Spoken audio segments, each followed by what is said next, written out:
பிஸ்மில்லாஹிர் ரஹ்மானிர் ரஹீம். அளவற்ற அருளாளன் நிகரற்ற பேரன்புடையோன் எல்லாம் வல்ல அல்லாஹுவின் திருப்பெயரை கொண்டு ஆரம்பம் செய்கின்றோம்.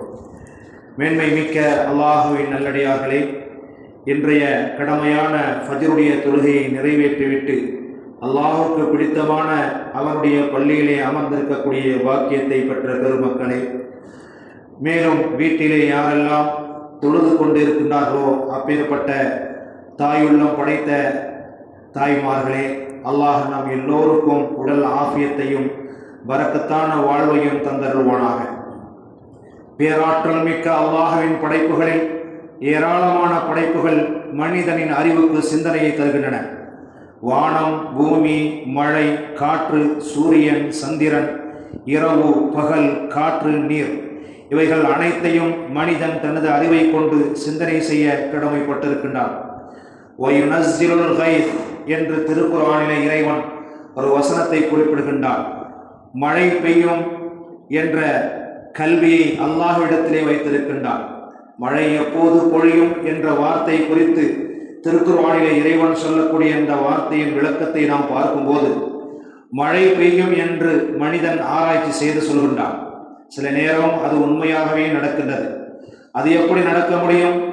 மழை எப்போது பெய்யும் என்ற ஞானம் அல்லாஹுக்கு மட்டும்தானே தெரியும் என்றால் மனிதன் சிந்திக்கின்றான், அறிவை பயன்படுத்துகின்றான், அல்லாஹ் கொடுத்த மனித ஆற்றலின் எல்லை வரை செல்கின்றான். அது பயன் தருகின்றது. விண்ணுக்கு பறந்து செல்லுங்கள், வானத்தின் குறிப்பிட்ட உயரத்தை அடையுங்கள், ஆனால் நான் சொல்வதை போன்று நீங்கள் முயற்சிக்க வேண்டும் என்று திருக்குர்ஆனிலே, யா மஅஷரல் ஜின்னி வல் இன்ஸ், மனித கூட்டமே, ஜின்கள் கூட்டமே, இன் இஸ்ததஅதும் மின் அக்தாரிஸ் ஸமாவாதி வல் அர்தி ஃபன்ஃபுது, வானத்திற்கும் பூமிக்கும் நீங்கள் உயர்ந்து செல்ல வேண்டும் என்று நீங்கள் முடிந்தால் செல்லுங்கள். லா தன்ஃபுதுன இல்லா பி சுல்தான், அதற்கான கட்டுச்சாரங்களை இல்லாமல், அதற்கான தேவைகள் உங்களுக்கு என்ன இருக்கின்றதோ அவைகளையெல்லாம் எடுத்துக்கொண்டு தயார் நிலையிலே செல்லுங்கள், உங்களுக்கு முடியும் என்பதாக திருக்குர்ஆனிலே இறைவன் சொல்லி காட்டுகின்றான். மனித கூட்டமே, ஜின் கூட்டமே, வானங்கள் மற்றும் பூமியின் எல்லைகளை கடந்து செல்ல நீங்கள் நினைத்தால் அதற்கான சக்தியோடு மட்டும்தான் செல்ல முடியும். அதுவும் குறிப்பிட்ட எல்லை வரைதான் செல்ல முடியும். எப்படி மழை வரும் என்று மனித அறிவு சொல்லி சில நேரம் வராமல் போய்விடுகின்றதோ, அதுபோல் மனிதன் எல்லா ஆற்றலுக்கும் ஒரு எல்லையை அல்லாஹ் குறிப்பிடுகின்றான். இறைவன் வகுத்து வைத்திருக்கக்கூடிய இந்த எல்லை மனித ஆற்றல் தொட்டு பார்க்கும் தூரம் வரைதான் இயங்க முடியும். இறைவனின் பேராற்றலில் எல்லையை, அதன் முடிவை யாராலும் ஜெயித்து காட்ட முடியாது. யுகவ்விருல் லைல அலன் நஹார் வ யுகவ்விருன் நஹார அலல் லைல், பகலின் மீது இரவை சுருட்டுகிறான், இரவின் மீது பகலை சுருட்டுகிறான். இது இறைவனின் பேராற்றல். ஆனால் மனிதன் அவனின் அறிவுத்திறனை கொண்டு இரவை பகலாக மாற்றும் அளவுக்கு பவர் கொண்ட வண்ண வண்ண ஒளி விளக்குகளை தயார் செய்ய முடிந்தது. பகலை இரவாக மாற்றும் சக்தியோ திறமையோ அவனிடம் இல்லை. இது எதை காட்டுகிறதென்றால், மனித அறிவுக்கு எல்லை இவ்வளவுதான் என்ற அறிவு எல்லையை காட்டுகின்றது.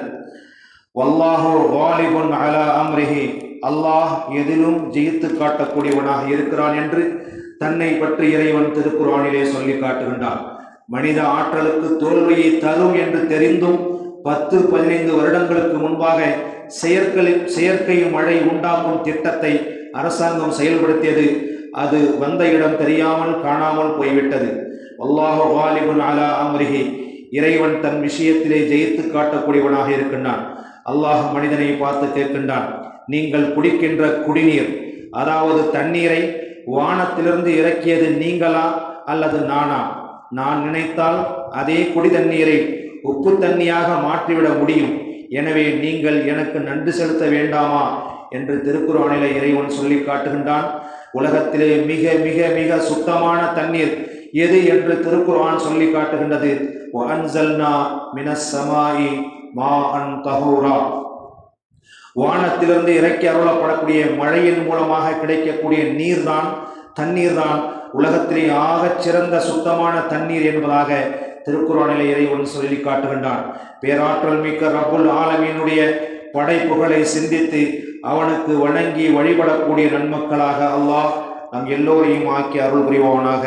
சுப்ஹானல்லாஹி வபிஹம்திஹி, சுப்ஹானக்கல்லாஹும்ம وبحمدك أشهد أن لا إله إلا أنت أستغفرك وأتوب إليك سبحان ربك رب العزة عما يصفون وسلام على المرسلين والحمد لله رب العالمين صلى الله على محمد صلى الله عليه وسلم صلى الله على محمد صلى الله عليه وسلم صلى الله على محمد يا رب صل عليه وسلم.